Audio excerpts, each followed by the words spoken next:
Ayun nga ngay, magandang gabi. Labas na naman tayo syempre. May sasaglitin tayo sa Aurora Hills sa tropa. Side hustle. Siya din, kahit barya-barya. Importante may kinikita kahit maliit.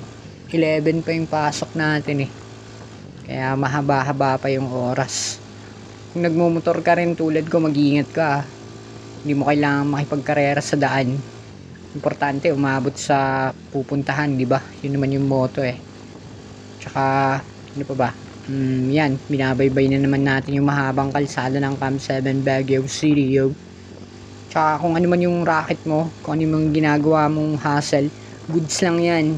Huwag kang mahihiya. Importante, wala kang inaargabyadong ibang tao, tsaka legal yung ginagawa mo. That's good, bro. Mag-ingat ka lagi. So, yan na lang muna sa ngayon.